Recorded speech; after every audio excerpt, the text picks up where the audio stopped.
Hello dear students, मैं ए के सिंह आप सभी का अपने इस YouTube channel yes group of institution में स्वागत करते हैं। डियर स्टूडेंट्स, आज हम पढ़ेंगे गोलीय दर्पण से संबंधित कुछ महत्वपूर्ण बिंदु।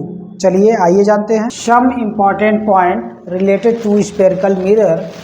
गोलीय दर्पण से संबंधित कुछ महत्वपूर्ण बिंदु। देखिएगा बिंदु क्या क्या पढ़ना है वो देखेंगे। देखिएगा डियर स्टूडेंट, यहाँ पे देखेंगे पहला जो इम्पोर्टेंट पॉइंट है, पहला हमें जो पढ़ना है दर्पण का ध्रुव यानी पोल ऑफ मिरर होता क्या है उसको जानेंगे। दूसरा पॉइंट है वक्रता केंद्र यानी सेंटर ऑफ कर्वेचर। फिर उसके बाद वक्रता त्रिज्या रेडियस ऑफ कर्वेचर। अभिलंब यानी नॉर्मल उसको जानेंगे। फिर फिफ्थ नंबर पे है मुख्य अक्ष यानी प्रिंसिपल एक्सिस। फिर उसके बाद बात करते हैं दर्पण का द्वारक अपर्चर ऑफ मिरर। फिर उसके बाद मुख्य फोकस प्रिंसिपल फोकस। फिर उसके बाद फोकस दूरी यानी फोकल लेंथ। फिर उसके बाद बात करेंगे फोकस तल यानी फोकल प्लेन।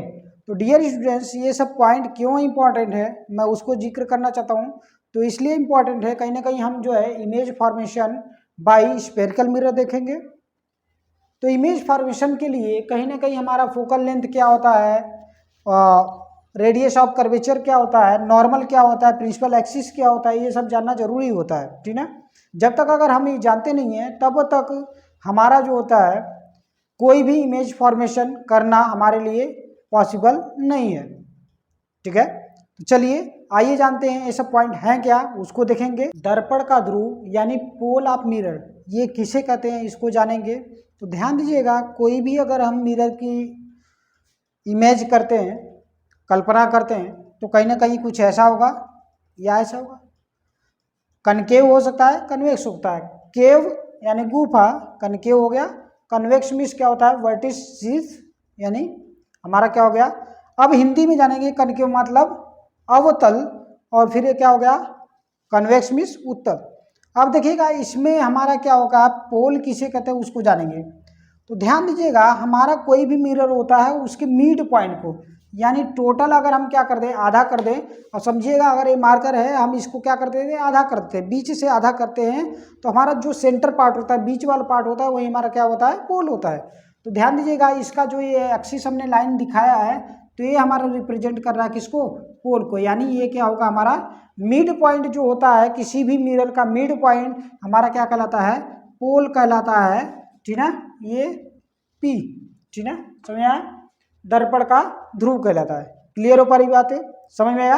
यानी सीधा याद रखना है, यानी किसी भी मिरर का मिड पॉइंट यानी आधा वाला भाग जो होता है हमारा क्या होता है पोल कहलाता है। समझ में आ गया, चलिए आगे देखते हैं। सो डियर स्टूडेंट्स, इसमें हम पढ़ने वाले हैं वक्रता केंद्र यानी सेंटर ऑफ कर्वेचर। तो सेंटर ऑफ कर्वेचर हम देखते हैं, तो ध्यान दीजिएगा ये हमारा कनकेव हो गया, ये कन्वेक्स हो गया। तो ध्यान दीजिएगा अगर कोई मिरर यहाँ पे अगर बन रहा है, मिरर अगर कोई बन रहा है चाहे वो कनकेव हो चाहे कन्वेक्स हो, ठीक है क्लियर, तो वो कहीं ना कहीं एक कंप्लीट हॉलो बॉल के लाइक स्ट्रक्चर रहा होगा उसका। ठीक है, कुछ इस तरीके से देखिएगा, ये जो डॉटेड लाइन है ये कंप्लीट शो अप कर रहा है इधर भी। तो अगर कहीं ना कहीं ये कंप्लीट रहा होगा तो उसका कहीं ना कहीं एक सेंटर रहा होगा। ठीक है, इस तरीके से। तो यही सेंटर को ही हम क्या कहते हैं वक्रता केंद्र कहते हैं। क्लियर, इसमें भी कहाँ होगा लगभग यहाँ होगा ये सी। ठीक है, थोड़ा सा शायद ये मिड में होगा, ये इधर हो गया। चलिए ये समझ आया, यानी मिड पॉइंट से यानी जो जिससे जहां से ये कंप्लीट जो है हमारा मिरर बना हुआ है उसी को हम क्या कहते हैं वक्रता केंद्र कहते हैं, जैसे यहाँ पे दिख रहा है। क्लियर, चलिए अगला पॉइंट देखते हैं। अब रेडियस ऑफ कर्वेचर की बात करते हैं यानी वक्रता त्रिज्या की बात करते हैं। तो ध्यान दीजिएगा वक्रता केंद्र हमने देखा, तो कहीं ना कहीं इस टोटल अगर ये जो लेंथ हमारा दिख रहा है यहाँ से, ठीक है, ये टोटल हमारा क्या हो गया कहीं ना कहीं सर्कल का, या सर्कल का जो है वृत्त का एक डाया होगा। ठीक है, व्यास होगा ये वाली लाइन। ठीक है, इस टोटल लाइन के आधे भाग को, यानी कहीं ना कहीं यहाँ से लेके यहाँ तक की दूरी जो होगी हमारी, यहाँ से यहाँ तक की जो डिस्टेंस होगी हमारी, ये हो जाएगी r, ठीक है। यहाँ से यहाँ तक की दूरी जो हो जाएगी हमारी क्या हो जाएगी, यही हो जाएगी हमारी r हो जाएगी, ठीक है। क्लियर। इसी को हम क्या कहते हैं, रेडियस ऑफ कर्वेचर कहते हैं। क्लियर। सो डियर स्टूडेंट्स, अब हम नॉर्मल समझेंगे कि नॉर्मल यानी अभिलंब क्या है। तो ध्यान दीजिएगा, किसी भी मिरर के चाहे कन्वेक्स हो चाहे कनकेव हो, उसके किसी भी पॉइंट से, ठीक है, यानी यहाँ से कहीं से भी इसको क्या करें, अगर यहाँ से लेके किसको, सेंटर को अगर ये मिला दे रही है, ठीक, ये पॉइंट, ये इसके लिए क्या होगा, नॉर्मल का काम करेगा। किसके लिए, मिरर के लिए। अगेन इसके लिए हम कल्पना करें, इसमें भी अगर करें तो कहीं ना कहीं जो है कुछ इस तरीके से होगा, समझिएगा, इस तरीके से। तो यानी ये भी एक कहीं ना कहीं इस पॉइंट पे क्या है हमारा, ये नॉर्मल है, ठीक है। तो यानी हमारा जो रेडियस होता है, रेडियस ऑफ कर्वेचर, वो भी कहीं ना कहीं हमारा इस मिरर के लिए नॉर्मल का ही वर्क करता है। क्लियर हो पा रही बातें। चलिए अगला पॉइंट जानते हैं स्टूडेंट्स। यहाँ पे मुख्य अक्ष यानी प्रिंसिपल एक्सिस की बात करते हैं।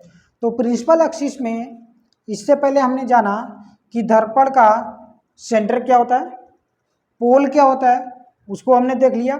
तो कहीं ना कहीं इस सेंटर और पोल, यानी सेंटर और पोल को जोड़ने वाली इस लाइन को ही हम क्या कहते हैं, इस लाइन को हम क्या कहते हैं, एक्सिस कहते हैं, ठीक है।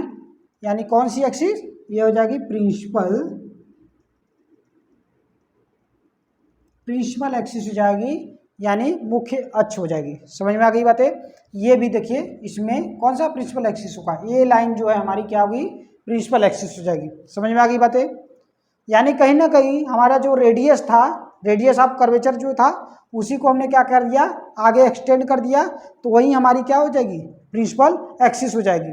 कहीं ना कहीं हमारे principal axis radius of curvature से ही गुजरती हुई जाती है।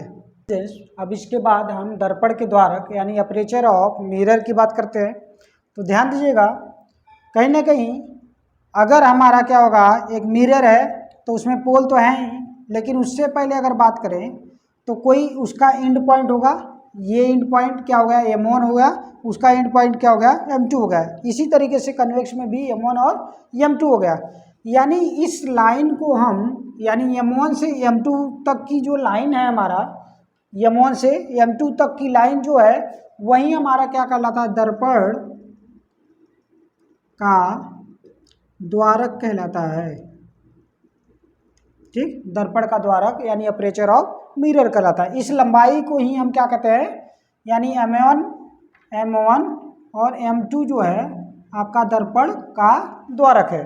क्लियर। चलिए, सो डियर स्टूडेंट्स, यहाँ पर देखिएगा, मुख्य फोकस यानी प्रिंसिपल फोकस, या तो इसी को हम बोलते हैं प्रथम फोकस यानी फर्स्ट फोकस की बात करते हैं। तो यहाँ पे ध्यान दीजिएगा, यानी किसी मुख्य अक्ष के समांतर चलने वाली प्रकाश की किरणें, मुख्य अक्ष के समांतर चलने वाली प्रकाश की किरणें दर्पण से परावर्तन के पश्चात जिस बिंदु पर जाके मिलती हैं, ठीक है, देखिए ये मुख्य अक्ष के समांतर, और भी रेज ऑफ लाइट हो सकती है इसमें, लेकिन वो आएंगी, यानी इस तरीके से आएंगी भी, तो कहाँ पे मिलने वाली है, दर्पण से परावर्तन होगी, लेकिन फिर भी कहाँ मिलेगी, यहीं पे मिलेगी, ठीक है। ऐसे ही ये भी आएगी, तब पर भी कहाँ मिलेगी, एक तरह से देखिए यहीं पे मिलने वाली है, ठीक है। तो यानी जिस पॉइंट पे मिलती है उसी को हम क्या कहते हैं, फोकस कहते हैं, ठीक है। मुख्य फोकस यानी प्रथम फोकस, इसी को कहते हैं। अगर यहाँ से दर्पण से क्या हो, मुख्य अक्ष के समांतर चलने वाली प्रकाश की किरणें दर्पण से परावर्तन के पश्चात जिस बिंदु पर मिलती हुई प्रतीत होती है, ठीक है।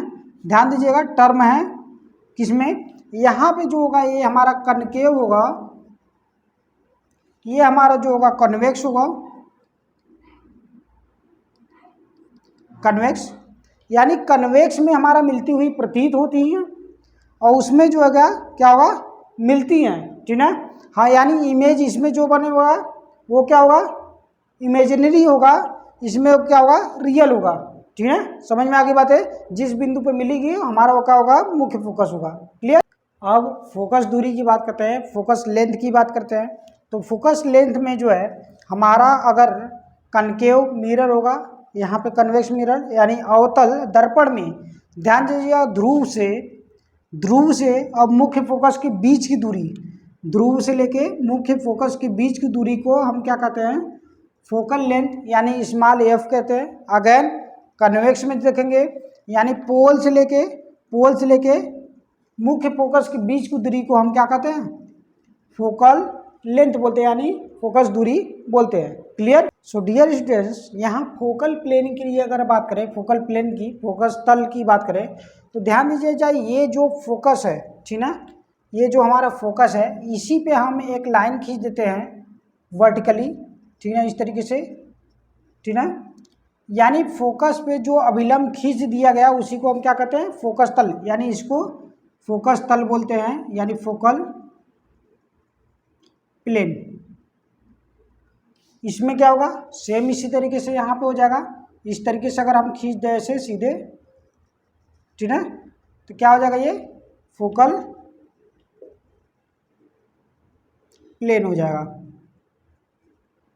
क्लियर हो पा रही बातें।